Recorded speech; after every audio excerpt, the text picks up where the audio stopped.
Hi friends, మనం ఇప్పుడు ఈ వీడియోలో మన యంగ్ టైగర్ ఎన్టీఆర్ గారి ఇన్స్పిరేషనల్ జర్నీ గురించి అయితే మాట్లాడుకుందాం. అంటే ఫ్రమ్ ఎన్టీ రామారావు గారి మనవడు to man of masses young tiger ఎన్టీఆర్గా ఆయన ఎలా ఎదిగాడు అనే దాని గురించి మనం అయితే మాట్లాడుకుందాం. ఇంకా మనం మ్యాటర్లోకి వెళ్ళిపోతే, ఆయన ఫస్ట్ సినిమా నిన్ను చూడాలని. యాక్చువల్గా ఈ సినిమా ఒకటి ఉందని ఇప్పటికీ చాలా మందికి అయితే తెలీదు. ఎన్టీఆర్ గారి ఫస్ట్ సినిమా ఇదే అని చాలా మందికి అయితే తెలీదు. కాబట్టి ఈ సినిమా గురించి అయితే మనం అయితే స్కిప్ కొడదాం. ఇంకా ఆయన రెండో సినిమా స్టూడెంట్ నెంబర్ 1 అనమాట. చాలా మందికి ఎన్టీఆర్ గారి ఫస్ట్ సినిమా ఏంటి అని అడిగితే స్టూడెంట్ నెంబర్ 1 అనే చెప్తారు. ఎందుకంటే ఈ సినిమా ఆయన కెరియర్లో ఫస్ట్ సూపర్ హిట్ అనమాట. మన ఎస్ఎస్ రాజమౌళి గారి ఫస్ట్ సినిమా కూడా ఈ సినిమానే. ఈ సినిమాలో ఎన్టీఆర్ గారు చేసిన డ్యాన్స్ కావచ్చు, ఎమోషనల్ సీన్స్ లో ఆయన చేసిన యాక్టింగ్ కావచ్చు, నందమూరి అభిమానులకే కాదు కామన్ ఆడియన్స్ కూడా చాలా బాగా నచ్చాయి. ఒక మంచి వారసులు వచ్చాడ్రా అనే ఇదిలో ఆయన ఈ సినిమాలో పర్ఫార్మెన్స్ అయితే ఇచ్చాడు. ఇంకా స్టూడెంట్ నెంబర్ 1 తర్వాత వచ్చిన సినిమా సుబ్బు. ఈ సినిమా నిరాశని మిగిల్చిందనే చెప్పాలి. ఈ విధంగా ఫస్ట్ 3 సినిమాల్లో నిన్ను చూడాలని సినిమాని పక్కన పెట్టేస్తే స్టూడెంట్ నెంబర్ 1 సూపర్ హిట్ కొట్టాడు. మళ్ళీ సుబ్బు సినిమా అయితే మళ్ళీ అట్టర్ ఫ్లాప్ అయితే కొట్టాడు.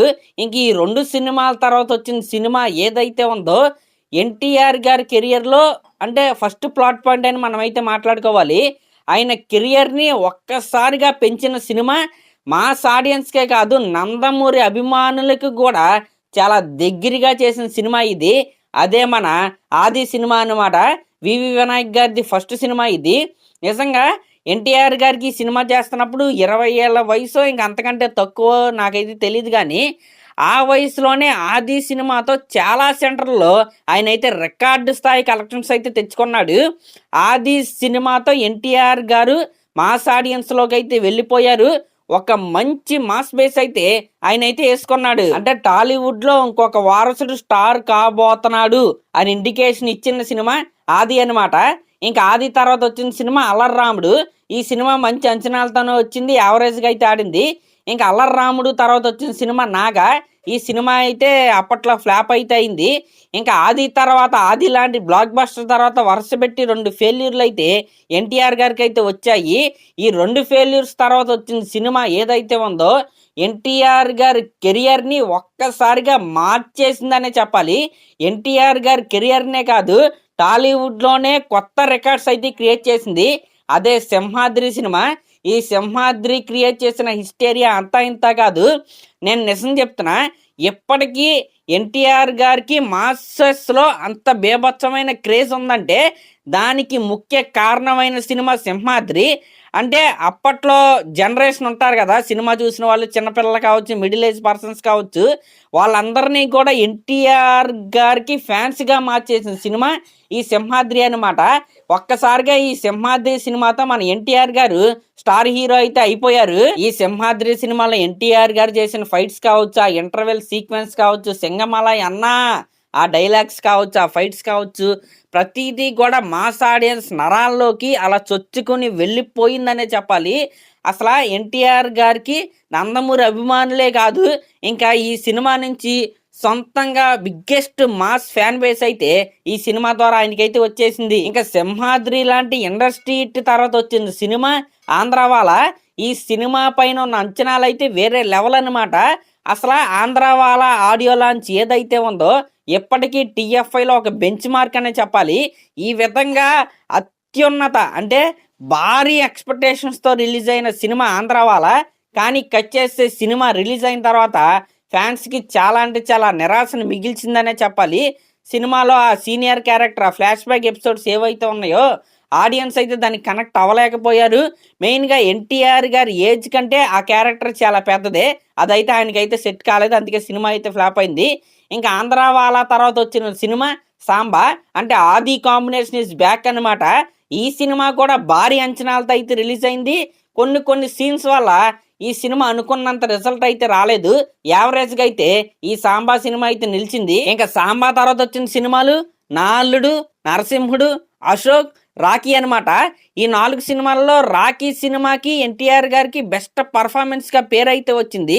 అశోక్ సినిమా కొద్దిగా యావరేజ్గా అయితే ఆడింది, కానీ ఎన్టీఆర్ గారి స్థాయిలో అయితే ఆ సినిమా అయితే ఆడలేదు. ఇంకా నరసింహుడు, నాలుడు అయితే బాక్స్ ఆఫీస్ దగ్గర ఫ్లాప్స్కి అయితే నిలిచాయి. ఈ విధంగా సింహాద్రి సినిమా తర్వాత ఆంధ్రావాల, సాంబా, నరసింహుడు, నాల్లుడు, అశోకు, రాఖీ, అంటే రాఖీ ద్వారా మంచి పేరైతే వచ్చింది. కానీ ఎన్టీఆర్ గారి నుంచి కోరుకునే మాసు, కోరుకునే సినిమా, ఫ్యాన్స్ వెయిట్ చేస్తున్న హిట్ అయితే ఆయనకైతే రాలేదు. మళ్ళీ ఇన్ని సినిమాలు ఫెయిల్యూర్స్ తర్వాత ఆ రాజమౌళి గారితో కొలాబరేట్ అయితే మన ఎన్టీఆర్ గారు అయితే అయ్యారు. అలా కొలాబరేట్ అయి తీసిన సినిమానే యమదొంగ. ఈ యమదొంగ సినిమా ఏదైతే ఉందో కేవలం ఎన్టీఆర్ గారికే కాదు, ఆయన్ని నమ్ముకుని ఉన్న బిగ్గెస్ట్ ఫ్యాన్ బేస్ అయిన ఆయన ఫ్యాన్స్కి కూడా ఊపిరి పోసిన సినిమా ఈ యమదొంగ అనే చెప్పాలి. ఈ యమదొంగ అనేది ఎన్టీఆర్ గారి కెరియర్లో చాలా అంటే చాలా స్పెషల్ సినిమా. ఎందుకంటే వరుస పెట్టి ఫెయిల్యూర్స్ తర్వాత వచ్చిన బ్లాక్ బస్టర్ సినిమా ఇది. ఇంక ఇది పక్కన పెడితే ఈ సినిమాలో యంగ్ టైగర్ ఎన్టీఆర్ గారి ట్రాన్స్ఫర్మేషన్ ఏదైతే ఉంటుందో నిజంగా ప్రతి ఒక్కరిని కూడా షాకింగ్కి గురి చేసిందనే చెప్పాలి. అంతకుముందు ఆయన లుక్స్ పైన వీటన్నిటిపైన ట్రోల్ చేసిన వాళ్ళందరికీ సమాధానం లాగైతే ఈ సినిమాలో ఆయన లుక్స్ అయితే ఉంటాయి. ఇంక ఇదంతా పక్కన పెడితే ఈ సినిమాలో ఆయన చేసిన పర్ఫార్మెన్స్ ఏదైతే ఉందో ఆ సీనియర్ ఎన్టీఆర్ గారు ఉంటారు కదా, ఆయన్ని గుర్తు చేసే విధంగా ఈ సినిమాలో ఎన్టీఆర్ గారి పర్ఫార్మెన్స్ అయితే ఉంటుంది. ఫ్యాన్స్ అందరూ కాలర్ ఎత్తుకునే విధంగా ఎన్టీఆర్ గారు అయితే ఈ సినిమాలో యాక్టింగ్ అయితే చేశారు. నిజంగా సింహాద్రి తర్వాత మళ్ళీ ఎన్టీఆర్ గారి ఫ్యాన్స్కి ఊపిరి పోసిన సినిమా యమదొంగ. ఇలా యమదొంగ సినిమాతో ఎన్టీఆర్ గారు సక్సెస్ ట్రాక్ అయితే ఎక్కారు. అలా ఎక్కారో లేదో కంత్రి సినిమాతో మరొకసారి అయితే దిగాల్సి వచ్చింది. నిజంగా మెహర్ రమేష్ గారు చేసిన విధ్వంసం ఏదైతే ఉందో ఇప్పటికీ కూడా ఫ్యాన్స్ అయితే మర్చిపోలేరు. ఈ కంత్రి సినిమానే కాదు, మరొక విధ్వంసం కూడా ఉంది. దాని గురించి తర్వాత అయితే మాట్లాడుకుందాం. ఇంకా కంత్రితో నిరాశపరిచిన ఫ్యాన్స్ని మరొక్కసారి ఉత్తేజపరిచిన సినిమా అదుర్స్ అనమాట. ఈ అదుర్స్ సినిమాలో చారీ క్యారెక్టర్ ఏదైతే ఉంటుందో, ఆ కామెడీ ట్రాక్ ఏదైతే ఉంటుందో, ఎన్టీఆర్ గారి టైమింగ్ ఏదైతే ఉంటుందో ఎప్పటికీ కూడా ఎవరో మ్యాచ్ చేయలేరు. ఆ క్యారెక్టర్ని ఎవరో మించేలాగా యాక్ట్ చేయలేరు. ఆ విధంగా అయితే ఆ సినిమాలో ఆయన యాక్టింగ్ అయితే ఉంటుంది. అదుర్స్ సినిమా భారీ అంచనాలతో అయితే వచ్చింది, కానీ అంటే అనుకున్నంత విజయం అయితే సాధించలేదు. బికాజ్ క్లైమాక్స్ అనేది కొద్దిగా వీక్గా ఉంటుంది. దానివల్ల అది అందుకోవాల్సిన బాక్స్ ఆఫీస్ పొటెన్షియల్ అయితే ఆ సినిమా అయితే అందుకోలేదు. కానీ ఫ్యాన్స్కి కావచ్చు, ఆడియన్స్కి కావచ్చు, ఎన్టీఆర్ గారి కెరియర్లో కావచ్చు one of the memorable cinema లాగైతే ఆ సినిమా అయితే మిగిలిపోయింది. ఇంకా అదుర్స్ తర్వాత వచ్చిన సినిమా బృందావనం. ఈ బృందావనం సినిమాలో ఎన్టీఆర్ గారిలో ఉన్న మరొక యాంగిల్ని అయితే వీళ్ళైతే చూపించారు. యాక్చువల్గా ఎన్టీఆర్ గారు అంటే మాస్ అంటే ఎన్టీఆర్ గారు. ఈ సినిమాలో ఎన్టీఆర్ గారు క్లాస్గా కనపడతారు, కానీ ఆయన నుంచి కోరుకునే మాస్ ఎలిమెంట్స్ ఏవైతే ఉన్నాయో అవేవి మిస్ అవ్వకుండా సినిమాని అయితే తీశారు. సినిమా కూడా హిట్ అయితే అయింది. నా వరకు ఇది నా పర్సనల్ ఒపీనియన్. అంటే ఎన్టీఆర్ గారి ఫిల్మోగ్రఫీలో మోస్ట్ రిపీట్ వాల్యూ ఉన్న సినిమా ఈ బృందావనం. అటు ఫ్యాన్స్ కావచ్చు, ఇటు ఆడియన్స్ కావచ్చు, ఫ్యామిలీ ఆడియన్స్ కావచ్చు, ప్రతి ఒక్కరికి కూడా ఈ సినిమా అయితే నచ్చింది. ఇంక ఈ బృందావనం సినిమా తర్వాత ఎన్టీఆర్ గారి గ్రాఫ్ కొద్దిగా తగ్గిందనే చెప్పాలి. దాని తర్వాత వచ్చిన 3 సినిమాలు ఏంటంటే శక్తి, ఓసరవల్లి, దమ్ము. 3 కూడా భారీ అంచనాలతో రిలీజ్ అయినాయి. 3టికి కూడా రికార్డు నెంబర్ ఆఫ్ ఓపెనింగ్స్ అయితే వచ్చినాయి. కానీ 3 కూడా బాక్స్ ఆఫీస్ దగ్గర ఫెయిల్యూర్ అయితే అయినాయి. మెయిన్గా శక్తి సినిమా ఏదైతే ఉందో కంత్రి లాంటి సూపర్ అల్ట్రా డిజాస్టర్ ఇచ్చిన తర్వాత కూడా మెహర్ రమేష్ గారికి అయితే ఎన్టీఆర్ గారు మరొక అవకాశం అయితే ఇచ్చారు. ఆయన ఇచ్చిన అవకాశాన్ని, ఆయన పెట్టుకున్న నమ్మకాన్ని ఏమాత్రం నిలబెట్టుకోకుండా మెహర్ రమేష్ గారు అయితే శక్తి సినిమా అయితే తీశాడు. నిజంగా ఫ్యాన్స్కి తీరని నిరాశనే చెప్పాలి. ఇంకా శక్తి తర్వాత వచ్చిన సినిమా ఓసరవల్లి. ఈ సినిమాకున్న ప్రీ రిలీజ్ హైప్ ఏదైతే ఉందో దాంట్లో ఒక డైలాగ్ అయితే ఉంటుంది, కరెంట్ తీగ కూడా నాలాగే సన్నగా ఉంటుంది కానీ పట్టుకుంటే షాక్. ఆ టైప్ డైలాగ్ ఒకటైతే ఉంటుంది. ఇంకా డైలాగ్తో సినిమా పైన ఉన్న అంచనాలు భారీగా అయితే అలా పెరిగిపోయినాయి. అంటే ఇప్పటికీ ఈ ఓసరవల్లి సినిమా చాలామందికి ఫేవరెటే, కానీ అప్పట్లో ఆ సినిమా అయితే ఫ్లాప్ అయింది. దానికి కారణం ఆ ఫ్లాష్ బ్యాక్ ఎపిసోడ్కి ఆడియన్స్ అయితే కనెక్ట్ అవ్వలేకపోయారు. దానివల్ల సినిమా అయితే ఫ్లాప్ అయింది. స్టిల్ ఓసరవల్లి అప్పట్లో రికార్డ్ నెంబర్ ఆఫ్ ఓపెనింగ్స్ అయితే ఆ సినిమాకి అయితే వచ్చాయి. ఇంకా ఓసరవల్లి తర్వాత భారీ ఎక్స్పెక్టేషన్స్ వచ్చిన సినిమా దమ్ము. పక్కా ఇండస్ట్రీ అనుకున్నారు. తీరా కట్ చేస్తే ఆ సినిమాలో అంటే ఆ సీన్లకి, ఆ ఫైట్లకి జనాలు కనెక్ట్ అవ్వలేకపోయారనమాట. అంటే సినిమా చూసేటప్పుడు లాజిక్ అనేది ఆడియన్స్ మైండ్లోకి రాకూడదు. అది వచ్చిందో సినిమా ఆడదు. అందుకే ఈ సినిమా అయితే ఆడలేదు. ఏంటి గంట బలుగును ఉంచేస్తాడా, అలా కొట్టేస్తాడా, ఈ రకంగా అయితే సినిమా అయితే ట్రోల్కి అయితే గురైంది, ఫ్లాప్ అయితే అయింది. ఈ విధంగా వరుస పెట్టి 3 ఫెయిల్యూర్స్ అయితే ఎన్టీఆర్ గారికి అయితే వచ్చాయి. ఇంక ఈ మూడిటి తర్వాత వచ్చిన సినిమా 'బాద్‌షా'. ఈ సినిమాకి కూడా ప్రీ రిలీజ్ హైప్ భయంకరంగా ఉంది. Record number of day 1 collections అయితే వచ్చాయి. అంటే ఈ మూడిటి తర్వాత వచ్చిన సినిమా 'బాద్‌షా'. ఇంకా ఎన్టీఆర్ గారి ఫ్యాన్స్‌కి కొద్దిగా ఊపిరిచ్చిన సినిమా 'బాద్‌షా' అనే చెప్పాలి. ఈ సినిమా అప్పట్లో 50 కోట్లకు పైగా షేర్ అయితే కలెక్ట్ చేసింది. ఎన్టీఆర్ గారి కెరియర్‌లో ఒక సూపర్ హిట్ లాగైతే ఈ సినిమా అయితే నిలిచింది. ఎన్టీఆర్ గారిని మరొకసారి హిట్ ట్రాక్‌లోకి అయితే తెచ్చింది. ఇంకా 'బాద్‌షా' తర్వాత వచ్చిన 2 సినిమాలు ఏవైతే ఉన్నాయో, ఎన్టీఆర్ గారి ఐడియాలజీని మార్చిన సినిమాలు, ఎన్టీఆర్ గారి ఫిల్మోగ్రఫీని మార్చిన సినిమాలు ఆ రెండే 'రామయ్య వస్తావయ్య', 'రభస' అనమాట. 2 కూడా అట్టర్ ఫ్లాప్సే. అదేంటి అట్టర్ ఫ్లాప్స్ వల్ల ఎన్టీఆర్ గారి కెరియర్ మారటం ఏంటి, ఇదేంటి అనుకుంటున్నారు కదూ. ఆ 2 సినిమాలు పోవటం వల్ల ఎన్టీఆర్ గారు చూస్ చేసుకునే స్క్రిప్ట్స్ విధానం ఏదైతే ఉందో, ఆయన ఐడియాలజీ ఏదైతే ఉందో మొత్తం మారిపోయింది. ఈ 2 ఫ్లాప్స్ నేర్పించిన పాఠమే ఇప్పుడు వరుసపెట్టి వస్తున్న హిట్లు, సూపర్ హిట్లు, బ్లాక్ బస్టర్లు అనమాట. 'రభస' సినిమా కావచ్చు, 'రామయ్య వస్తావయ్య' సినిమా కావచ్చు, ఇప్పటికీ ఆ 2 సినిమాలు ఏదేదని ఫ్యాన్సే కాదు ఆడియన్స్ కూడా కన్ఫ్యూజ్ అవుతూ ఉంటారు. అలాంటి సినిమాలు అనమాట అవి. అంటే 'రభస' అయితే పార్ట్స్‌గా చూసినా నాకైతే నచ్చదు. 'రామయ్య వస్తావయ్య' ఫస్ట్ హాఫ్ అయితే బాగానే అనిపించింది. ఎన్టీఆర్ గారి టైమింగ్, డాన్స్ అంతా బాగుంటుంది. ఇంకా మిగతావేవి కూడా ఈ 2 సినిమాలు ఫ్యాన్స్‌ని కూడా సాటిస్ఫై చేయలేకపోయిన సినిమాలు. ఇంక ఈ 2 సినిమాల తర్వాత ఎలా అయినా హిట్ కొట్టాలి, ఫ్యాన్స్ కాలర్ ఎగరేసుకునేలా చెయ్యాలి అని ఎన్టీఆర్ గారు అయితే డిసిషన్ అయితే తీసుకున్నారు.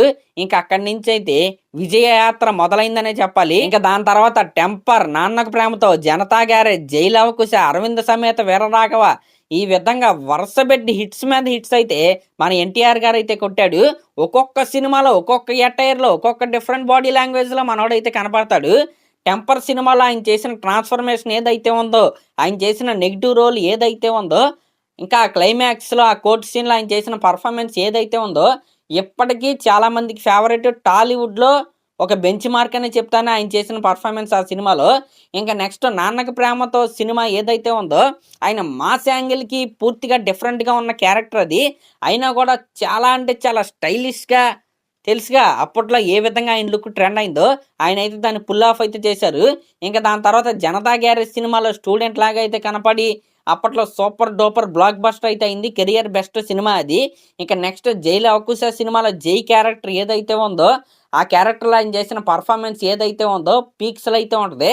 ఇంకా నెక్స్ట్ 'అరవింద సమేత వీరరాఘవ' సినిమా ఏదైతే ఉందో, ఆ ఎంట్రీ ఫైట్లో ఆయన చేసిన యాక్టింగ్ ఏదైతే ఉందో, ఆ ఎమోషనల్ సీన్స్లో మెయిన్గా ఆయన పలికిన ఎక్స్ప్రెషన్స్ ఏవైతే ఉన్నాయో ప్రతిదీ కూడా పేలింది. ఈ విధంగా 2 ఫ్లాప్స్ ఇచ్చిన ఇన్స్పిరేషన్తో, అంటే ఆ మార్పుతో ఎన్టీఆర్ గారు ఒక ట్రాక్, అంటే సక్సెస్ ట్రాక్ అలా వేసుకుంటూ అయితే వెళ్ళిపోయాడు. ఇంక 5 సినిమాలకి పీక్ వచ్చిన సినిమా 'త్రిబుల్ ఆర్' అనమాట. ఈ 'triple R' multi starrer cinema. Ram Charan గారిది, ఎన్టీఆర్ గారిది. రామ్ చరణ్ గారి వీడియోలో దీని గురించి అయితే మాట్లాడాను. ఇప్పుడు ఎన్టీఆర్ గారి గురించి మాట్లాడాలంటే, ఈ 'త్రిబుల్ ఆర్' సినిమా ద్వారా ఇండియా వైడ్గా ఎన్టీఆర్ గారికి మంచి క్రేజ్ అయితే వచ్చింది. ఓన్లీ ఇండియా వైడ్గానే కాదు, గ్లోబల్ లెవెల్లో కూడా ఎన్టీఆర్ గారి యాక్టింగ్కి, కొమరం భీముడు క్యారెక్టర్లో ఆయన చేసిన ఎక్స్ప్రెషన్స్కి, ఆ పర్ఫార్మెన్స్కి మంచి పేరునైతే తెచ్చిపెట్టాయి. నిజంగా అంటే ఒక పీక్ అనమాట. వరుసపెట్టి సక్సెస్ ట్రాక్ అలా ఎక్కి శిఖరం అంటారు కదా, అలాంటి శిఖరం ఎన్టీఆర్ గారి కెరియర్లో 'త్రిబుల్ ఆర్' నిజంగా. అంటే ఆయన పాపులారిటీని నలుదిశలా వ్యాప్తి చేసిన సినిమా ఈ 'త్రిబుల్ ఆర్'. ఇంకా 'త్రిబుల్ ఆర్'తో ఆయన ఇండియా వైడ్గా పాపులర్ అయితే అయిపోయాడు. పాన్ ఇండియా స్టార్గా మన ఎన్టీఆర్ అయితే అయిపోయాడు. ఇంకా 'త్రిబుల్ ఆర్' తర్వాత భారీ అంచనాలతో వచ్చిన సినిమా 'దేవర'. యాక్చువల్గా ఇది ఒక మిడ్ ప్రోడక్ట్ అని నేనైతే చెప్తాను.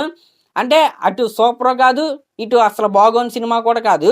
కానీ సమ్వాట్ పర్లేదు, సినిమా పర్లేదు. అంటే పాన్ ఇండియా వైడ్గా కూడా కొద్దిగా సక్సెస్ అయిన సినిమా. అంటే మరీ అసలు అట్టర్ ఫ్లాప్ ఆడలేదు అలాంటి సినిమా కాదు ఇది.